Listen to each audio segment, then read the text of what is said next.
Hey guys, and welcome to Besterday, where nostalgia reigns supreme. I'm Bianca, and I'm the ultimate 90s baby. But before we get started, I want to introduce this week's special guest co-host, and her name is Ilana Kaplan. Yes.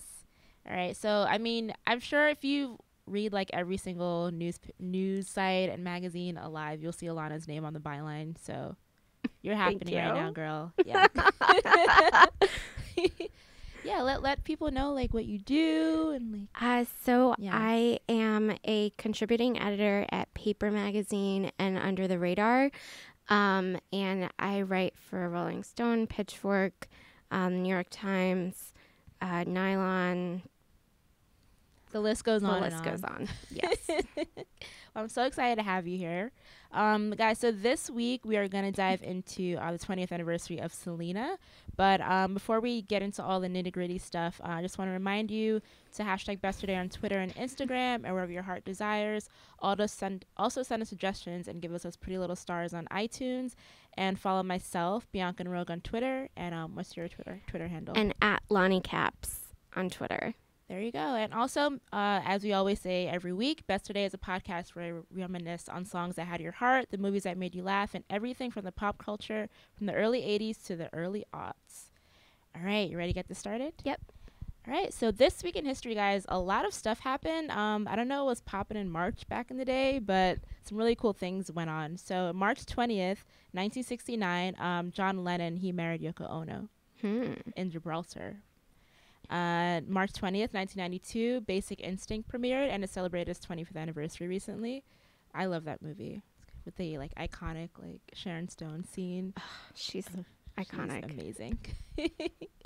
And March 21st, 1981, Prince Charles and Princess Diana had their elaborate wedding.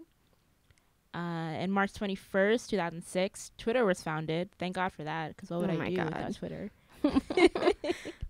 And also on that same day, which is, people should not forget about this, Hilary Duff's Dignity was released, which is one of my favorite albums. It's a really great album. It's so good. Hilary is having a moment. Yeah. Like, younger's great. Yeah, guys, actually, I did a Hilary Duff appreciation episode like a month ago, so I'll put that in the post so you guys can check it out, because I feel like she doesn't get enough love. So, I mean, the more Hilary Duff, the better. I went to an event where it was like a wine event. Yeah. And she was hosting it, but like you couldn't really talk to her. But from afar, she was literally one of the most beautiful people I've ever seen. She's stunning. She's so stunning. Queen Hillary. And all right, so two more things. March 23rd, 1999, the incredible Livin' La Vida Loca came out by Ricky Martin. Wow. Iconic song. This is so many iconic facts today. I love this. And last but not least, Hannah Montana premiered on the Disney Channel on March 24, 2006. Cool. Yeah. All right, guys, we're going to switch it up to the nostalgic news segment.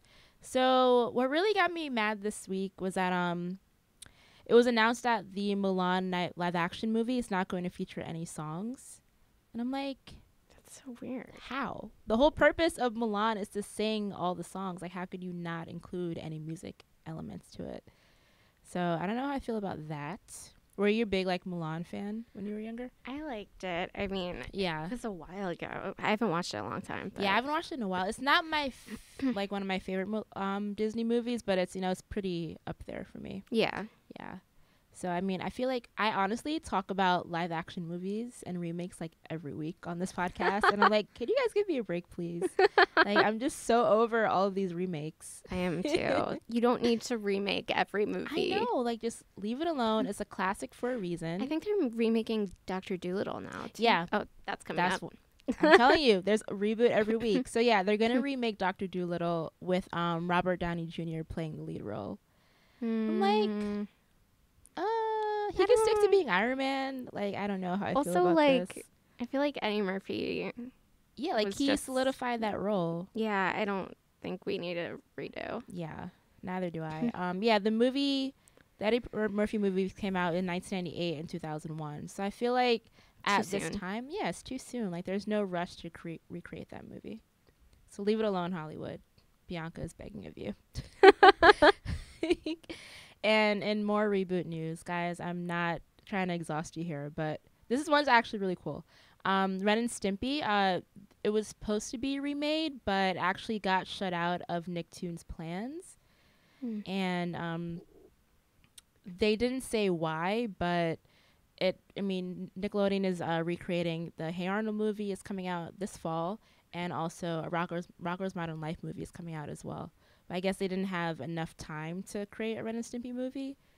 But I feel I would have loved that because I love that show. 'Cause, I love like gross things. So, and last but not least, are you like a Power Rangers girl? Yeah. Okay. I feel like everyone is. Even in the office, we're like raving about. I was like Power always the Rangers. Pink Ranger. Yeah, I love the Yellow Ranger. Yellow Ranger and the Pink Ranger. They're my two faves. Yeah. So actually the Yellow Ranger, which is played by Becky G in the new movie, she's going to be Hollywood's first openly gay superhero. That's which I thought so was awesome. dope. Yeah.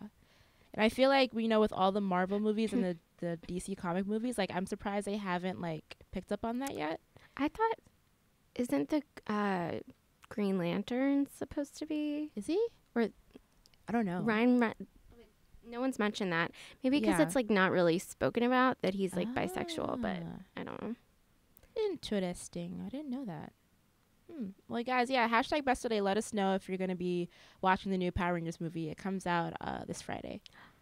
Already? Yeah. Whoa. I know. We actually, look out on FuseTV as well because they were just in the studio, I think yesterday. So we got some hot fire content with them.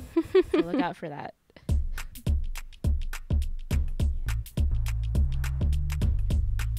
All right, guys, we are back with this week's major anniversary, and it is Selena, as we mentioned before. And I honestly can't believe that it's 20 years old. I feel old. Where did the time go? I remember, when did I first watch it? Because it came out in 1997, but I was a child, so I didn't watch it like when it first came out. I think I watched it, I want to say, when I was in elementary school, like I did too. 6th grade or so. Yeah, I watched it like 5th or 6th grade. Yeah.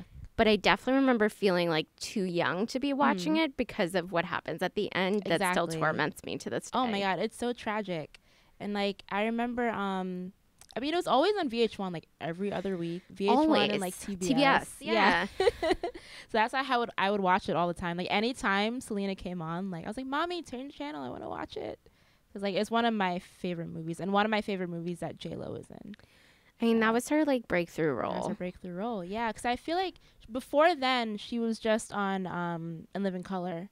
And she was a fly girl. Yeah, and I feel like people didn't really know like who J-Lo was until that movie came out. We were like, "Oh, this is what's happening." But it was like controversial when she took that role on because she's Puerto Rican and Selena's Mexican. Yeah. So, but I think in the end, like the Latinx community came together. Yeah. And I feel everybody thought it was great. Yeah, because I feel like in the Latin community, of course, there's a lot of pride. Like you want the proper person to like represent you in a movie, but I feel like J-Lo, like she killed that role. Like she definitely represented Selena well. With the dance moves and she even looked like her in like a few moments. I was like, whoa, like this is a double take. Yeah. But yeah, so I think props to J-Lo for that. So do you have any like favorite scenes that you remember?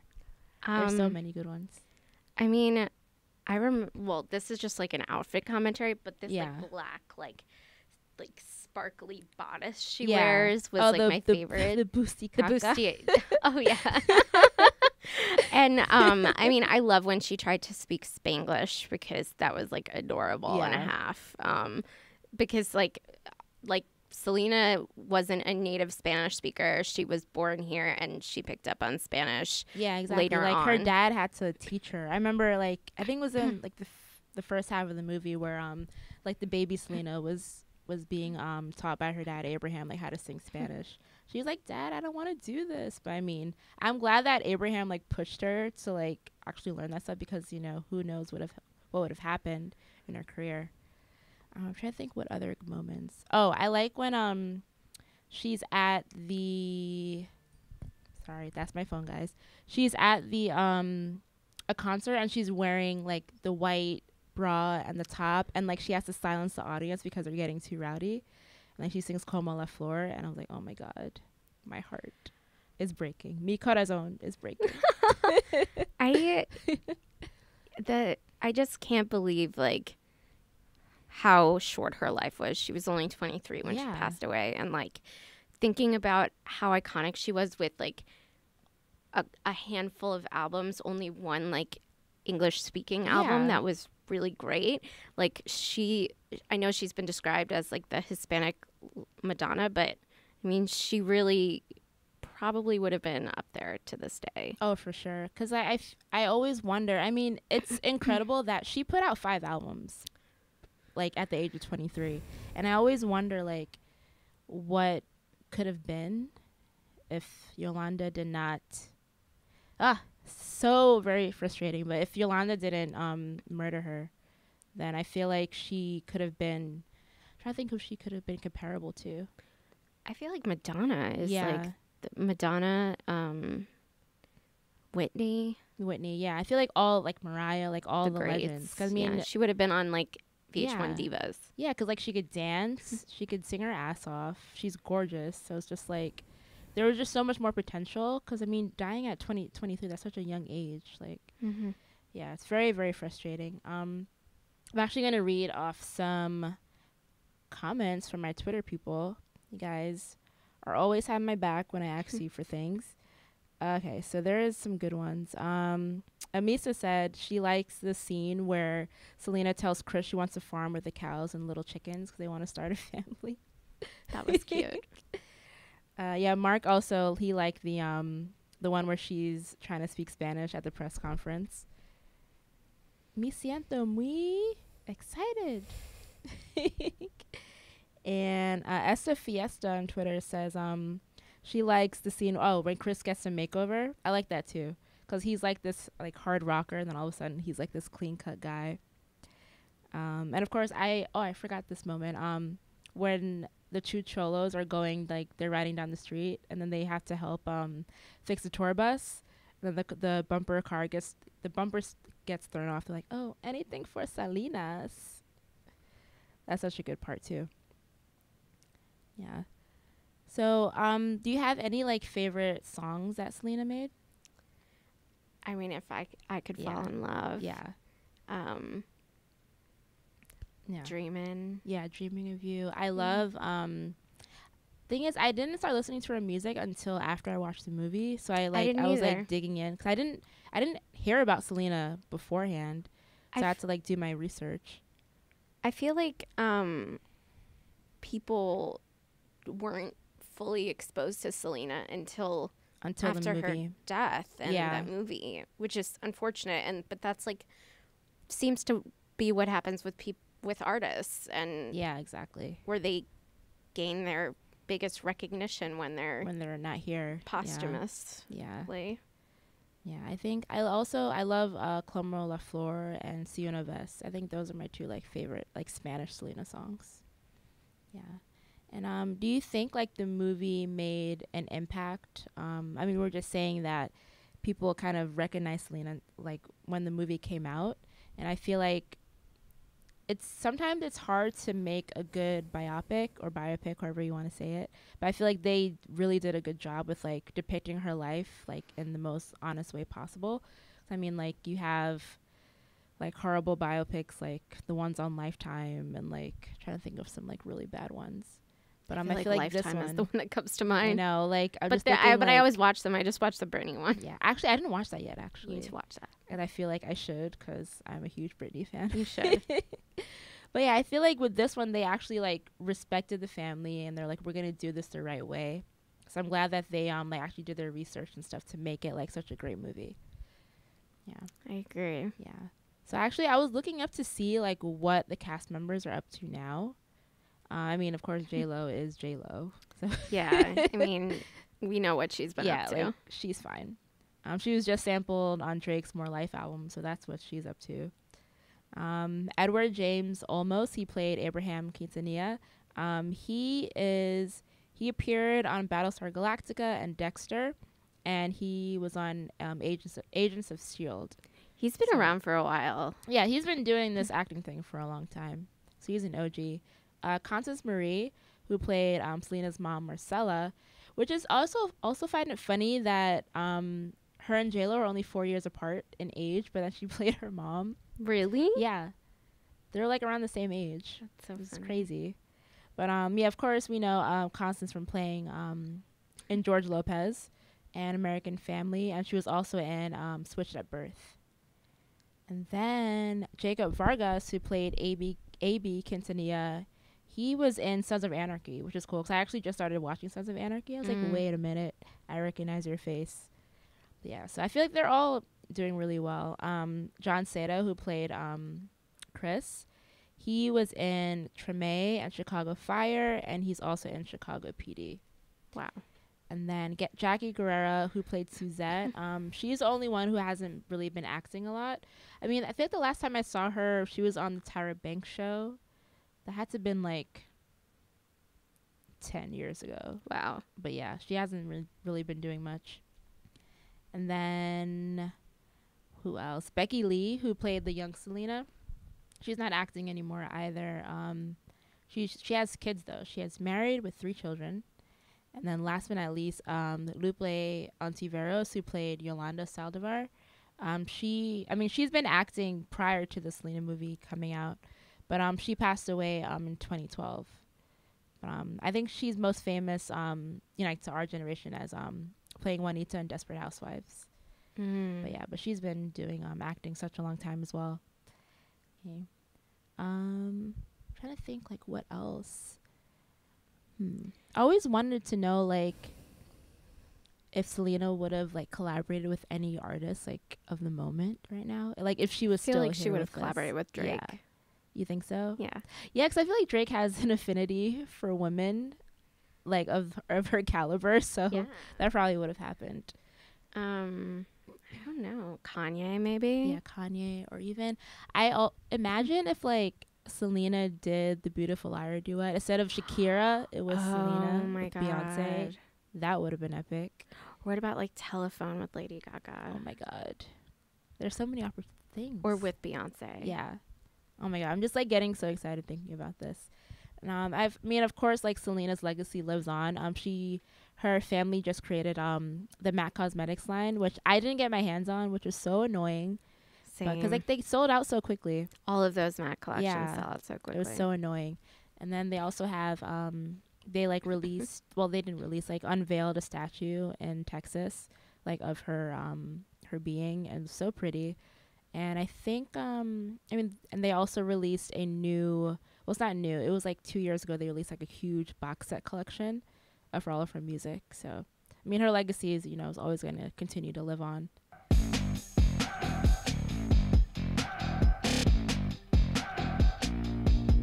All right, guys, so we are back with this week's Song of the Week segment. This is a moment where both co-hosts surprise each other with one throwback song, and I always let my guests go first. So hit me with what you got. All You Wanted, Michelle Branch. Oh, my God. How did I know? I had like a feeling this was going to be like Michelle Branch related because I'm actually going to, we're both going. We're both going. Yeah, we're both going to Michelle Branch. She's coming to New York on April 7th. You guys could get your tickets still. They're like selling out really quickly. So do that ASAP if you want some Michelle Branch in your life. But yeah, it's funny. You're like the second person who picked a Michelle Branch song. I think Brooke, the like 2-3 episodes ago, she also picked a Michelle Branch song, but she picked like a like deep ballad cut off her like 3rd album. So that's Hotel Paper. Yeah. And then I feel like there's been a lot of Michelle Branch love on the Besterday podcast. So she's really great. Yeah. All right, so my throwback song is just in spirit of Selena and J-Lo. I'm picking If You Had My Love, which is J-Lo's debut single that came out, and it was also interpolated in Drake's Teenage Fever and More Life. So, to be honest, like old J-Lo is the best J-Lo. Oh, for sure. The newer stuff I can't. Yeah, I feel like from On the 6 to not even Jenny from the Block, maybe like the actual J-Lo album, I feel like that was like her peak music moment. And I was like, I had all her albums. Like, I have to make sure I got them because I was a huge J-Lo fan. I think she like played to her strengths then and like wasn't trying to do it for the commercial appeal. Oh, no. But I think the competition kind of heated up when younger folks were coming Exactly. into And the game. she had to keep up, and now she's doing like collabs with Pitbull like every other week. And I think like that's, I think if you're good at something, you should keep at it. Like Leah Michelle, for instance, like she's from a theater background. Like she's tried to do pop songs before, but I think she really just excels on the big, powerful, for sure, ballads like Celine Dion style. Yeah, and now like with her new music, she's getting back to that theatrical route. So I feel like you always have to stick with what you know and never try. I mean, of course you could experiment, but if it doesn't work, just like go back to the formula that you always know. Great. Yeah. All right, guys. So that is a wrap for this week's episode of Besterday. As I always say, make sure to hashtag Besterday on Twitter and Instagram, and also rate us on iTunes, and follow myself, Bianca Rogue, on Twitter once again, and then your Twitter handle again? At Lonnie Caps. All right, that's it. All right, guys, we will see you next week. Bye. Bye.